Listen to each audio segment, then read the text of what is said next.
Salutations voyageurs, salutations voyageuses et bienvenue sur le Voyage Conté.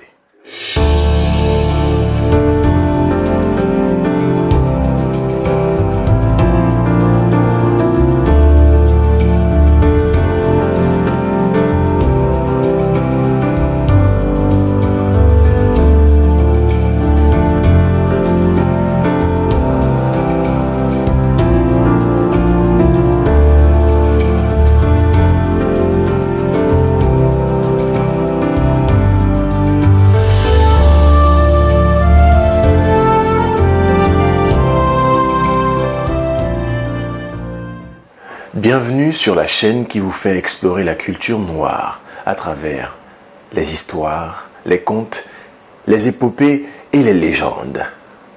Aujourd'hui, ce n'est pas moi qui vous mènerai dans votre voyage, mais l'une des concurrentes au jeu concours visant à gagner le livre Contes et légendes du Bénin. Alors, si vous êtes impatient de savoir qui c'est, ne l'espérez pas de ma bouche, parce que vous découvrirez qui c'est juste après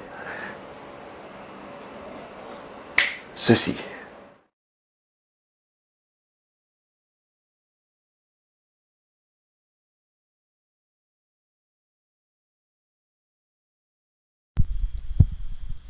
Coucou, salutations.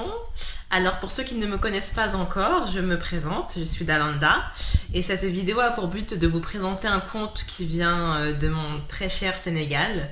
Donc il est extrait d'un recueil intitulé Les Contes d'Amadou Koumba, rapporté par Birago Diop. Donc le conte que je vais vous lire s'intitule Les Mamelles, donc sans transition. Allons-y pour la narration. J'espère que ça vous plaira. Quand la mémoire va ramasser du bois mort, elle rapporte le fagot qui lui plaît. L'horizon bouché m'encercle les yeux, les vers de l'été et les roues de l'automne en allée. Je cherche les vastes étendues de la savane et ne trouve que les monts dépouillés, sombres comme de vieux géants, abattus que la neige refuse d'ensevelir parce qu'ils furent sans doute des mécréants. Mauvais tisserand, l'hiver n'arrive pas à égrener ni à carder son coton. Il ne file et tisse qu'une pluie molle. Gris, le ciel est froid. Pâle, le soleil grelotte. Alors, près de la cheminée, je réchauffe mes membres gourds. Le feu du bois que l'on a soi-même abattu et débité semble plus chaud qu'aucun autre feu. Chevauchant les flammes qui sautillent, mes pensées vont une à une sur des sentiers que bordent et envahissent les souvenirs. Soudain, les flammes deviennent les rouges reflets d'un soleil couchant sur les vagues qui ondulent. Les flots fendus, forment sur le fond qui fuit des feux follets furtifs. Là, de sa longue course, le paquebot contourne paresseusement la pointe des Almadies. « Ce n'est que ça, les mamelles ?» avait demandé une voix ironique à côté de moi. Et oui, ce n'était que ça, les mamelles, le point culminant du Sénégal, à peine 100 mètres d'altitude. J'avais dû le confesser à cette jeune femme qui avait été si timide et si effacée au cours de la traversée que je n'avais pu résister à l'envie de l'appeler Violette. Et c'est Violette qui demandait en se moquant si ce n'était que ça, les mamelles, et trouvait mes montagnes trop modestes. J'avais eu beau lui dire que plus bas, puisqu'elle continuait le voyage, elle trouverait le Fouta Djallon, les monts du Cameroun, etc., etc. Violette n'en pensait pas moins que la nature n'avait pas fait beaucoup de frais pour doter le Sénégal de ces deux ridicules tas de latérite, moussus ici, dénudés là. Ce n'est que plus tard, après ce premier retour au pays, bien plus tard, qu'au contact d'Amadou Koumba, ramassant les miettes de son savoir et de sa sagesse, j'ai su, entre autres choses, de beaucoup de choses, ce qu'étaient les mamelles, ces deux bosses de la presqu'île du Cap-Vert, les dernières terres d'Afrique que le soleil regarde longuement le soir avant de s'abîmer dans la grande mer. Quand la mémoire va ramasser du bois mort, elle rapporte le fagot qui lui plaît. Ma mémoire ce soir, au coin du feu, attache dans le même bout de liane mes petites montagnes, les épouses de Montmartre et la timide et blonde Violette, pour qui je rapporte, en réponse tardive peut-être, à son ironique question, ceci que m'a conté Amadou Koumba. Lorsqu'il s'agit d'épouses, deux n'est point un bon compte. Pour qui qui veut s'éviter souvent querelles, cris, reproches et allusions malveillantes, il faut 3 femmes ou une seule et non pas 2. 2 femmes dans une même maison ont toujours avec elles une 3e compagne qui non seulement n'est bonne à rien, mais encore se trouve être la pire des mauvaises conseillères. Cette compagne, c'est l'envie, à la voix aigre et acide comme du jus de tamarin. Envieuse, Khali, la première femme de Momar, l'était. Elle aurait pu remplir 10 calebasses de sa jalousie et les jeter dans un puits. Il lui en serait resté encore 10 fois 10 outres au fond de son cœur, noir comme du charbon. Il est vrai que Khali n'avait peut-être pas de grandes raisons à être très contente de son sort. En effet, Khali était bossue. Oh, une toute petite bosse de rien du tout. Une bosse qu'une camisole bien empesée ou un boubou ample aux larges plis pouvait aisément cacher. Mais Khali croyait que tous les yeux du monde étaient fixés sur sa bosse. Elle entendait toujours teinter à ses oreilles les cris de « Khali Khougay, Khali Khougay », comprenait Khali la bossue. Et les moqueries de ses compagnes de jeu du temps où elle était petite, fille, et allait, comme les autres, le buste nu. Des compagnes qui lui demandaient à chaque instant si elle voulait leur prêter le bébé qu'elle portait sur le dos. Pleine de rage, elle les poursuivait, et malheur à celle qui tombait entre ses mains. Elle la griffait, lui arrachait tresses et boucles d'oreilles. La victime de Khali pouvait crier et pleurer tout son saoul. Seules ses compagnes la sortaient, quand elle n'avait pas trop peur des coups, des griffes de la bossue, car pas plus qu'au jeu des enfants, les grandes personnes ne se mêlent à leurs disputes et querelles. Avec l'âge, le caractère de Khali ne s'était point amélioré. Bien au contraire, il s'était aigri comme du lait qu'un génie a enjambé, et c'est Momar qui souffrait maintenant de l'humeur exécrable de sa bossue de femme. Momar devait, en allant au champ, emporter son repas. Khali ne voulait pas sortir de la maison, de peur des regards moqueurs, ni, à plus forte raison, aider son époux aux travaux de labour. Las de travailler tous les jours et de ne prendre que le soir un repas chaud, Momar s'était décidé à prendre une 2e femme et il avait épousé Kumba. À la vue de la nouvelle femme de son mari, Khali aurait dû devenir la meilleure des épouses, la plus aimable des femmes, et c'est ce que, dans sa naïveté, avait escompté Momar. Il n'en fut rien. Cependant, Kumba était bossue elle aussi. Mais sa bosse dépassait vraiment les mesures d'une honnête bosse. On eût dit, lorsqu'elle tournait le dos, un canari de teinturière qui semblait porter directement le foulard et la calebasse posés sur sa tête. Kumba, malgré sa bosse, était gaie, douce et aimable.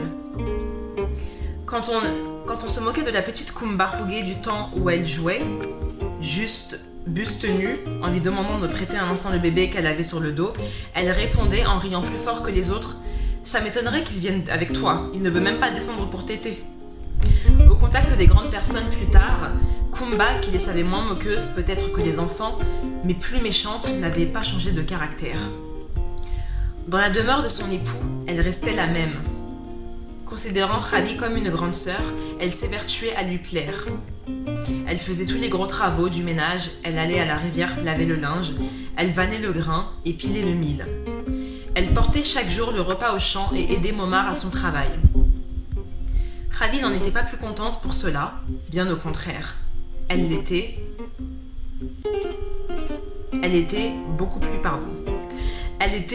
plus qu'avant, acariâtre et méchante, tant l'envie est une gloutonne qui se repaît de n'importe quel mets, en voyant que Kumba ne semblait pas souffrir de sa grosse bosse. Momar vivait donc à demi heureux entre ces 2 femmes, toutes 2 bossues, mais l'une gracieuse, bonne et aimable, et l'autre méchante, grognonne, malveillante, comme des fesses à l'aurore. Souvent, pour aider plus longtemps son mari, Kumba emportait au champ le repas préparé de la veille ou de l'aube. Lorsque, binant ou sarclant depuis le matin, leurs ombres s'étaient blotties sous leur corps pour chercher refuge contre l'ardeur du soleil, Momar et Kumba s'arrêtaient.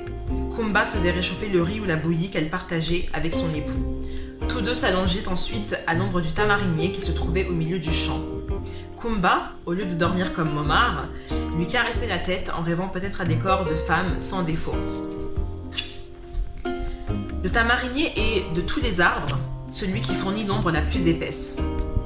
À travers son feuillage que le soleil pénètre difficilement, on peut apercevoir, parfois en plein jour, les étoiles. C'est ce qui en fait l'arbre le plus fréquenté par les génies et les souffles, par les bons génies comme par les mauvais, par les souffles apaisés et par les souffles insatisfaits. Beaucoup de fous crient et chantent le soir qui, le matin, avaient quitté leur village ou leur demeure, la tête saine. Ils étaient passés au milieu du jour sous un tamarinier et ils y avaient vu ce qu'ils ne devaient pas voir. Ce qu'ils n'auraient pas dû voir. Des êtres de l'autre domaine. Des génies qu'ils avaient offensés par leurs paroles ou par leurs actes.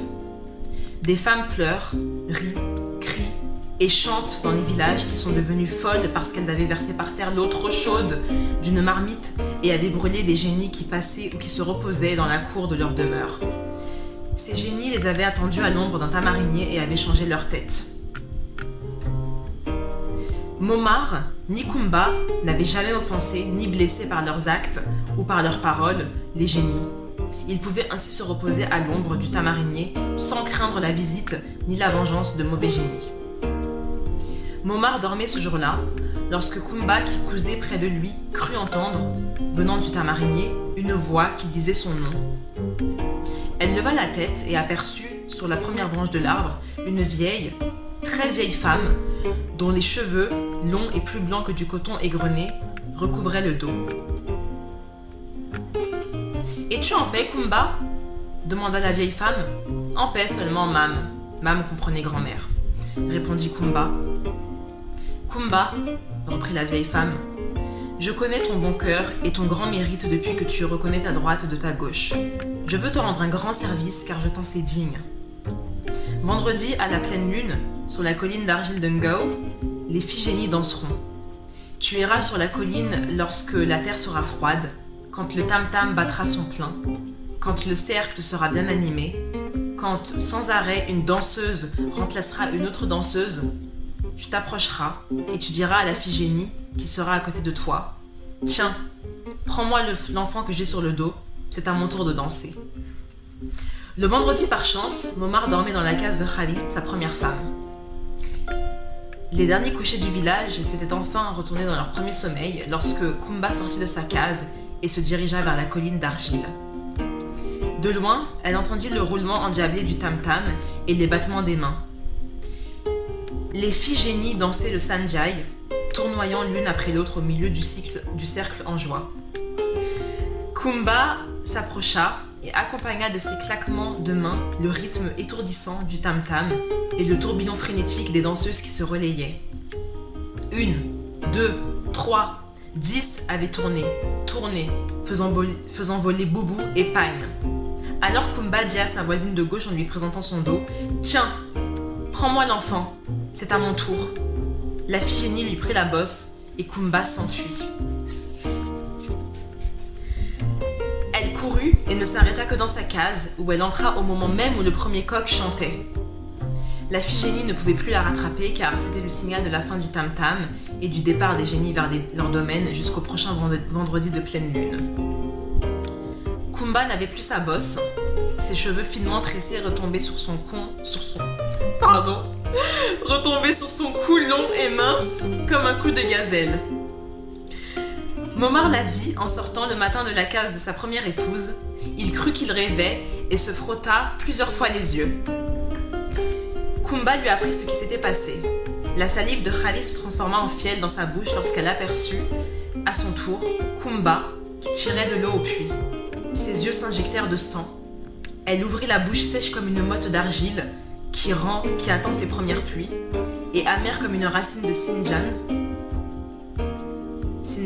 désolée la prononciation. Mais il n'en sortit aucun son et elle tomba évanouie. Momar et Kumba la ramassèrent et la portèrent dans sa case. Kumba la veilla, la faisant boire, la massant, lui disant de douces paroles.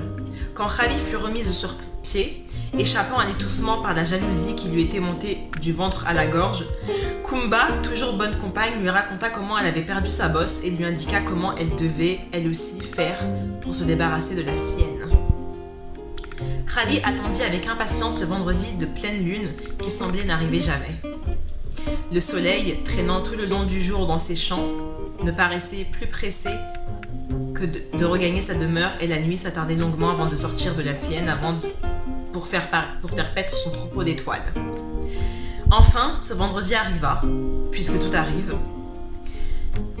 Khali ne dîna pas ce soir-là. Elle se fit répéter par Kumba les conseils et les indications de la vieille femme aux longs cheveux de coton du tamarinier. Elle entendit tous les bruits de la première nuit diminuer et s'évanouir. Elle écouta naître et grandir tous les bruits de la deuxième nuit. Lorsque la terre fut froide, elle prit le chemin de la colline d'argile où dansaient les filles génies.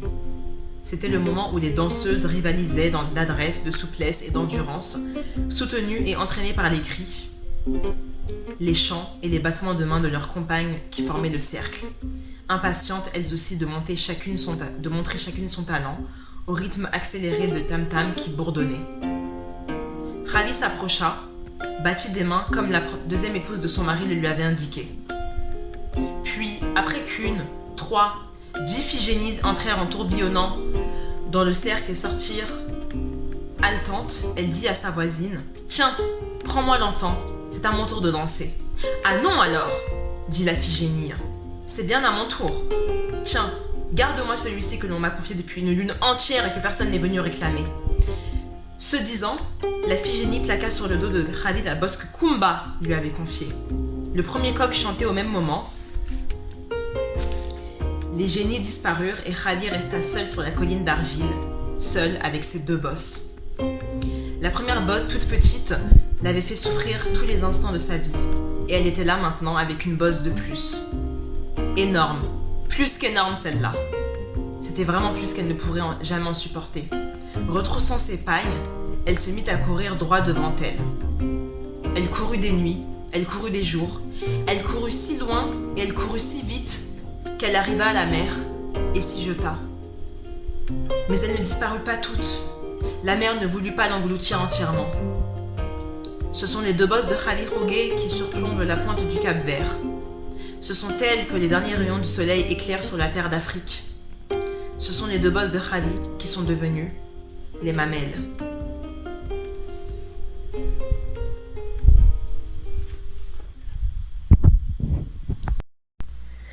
Alors j'espère que ce conte vous aura plu et que vous avez réussi à déceler la morale qui s'en dégage, qui pour moi me paraît assez évidente.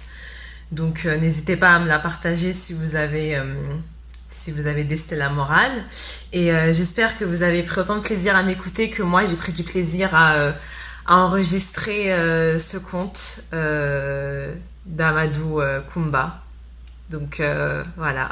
Merci pour votre écoute et à bientôt.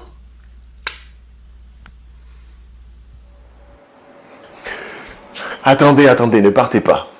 J'espère que vous avez apprécié ce conte. Si c'est le cas, n'hésitez pas. Ce n'est que la première concurrente. Il y en a 2. Donc, mettez vos commentaires dans la barre des commentaires parce que il va falloir voter, in fine. Je compte sur vous. Ça va se dérouler en 2 semaines. Le prochain conte sera la semaine prochaine. Donc, restez câblés. Voyageurs, voyageuses, à samedi pour un nouveau voyage compté de Sedro. Et jusque-là, au revoir.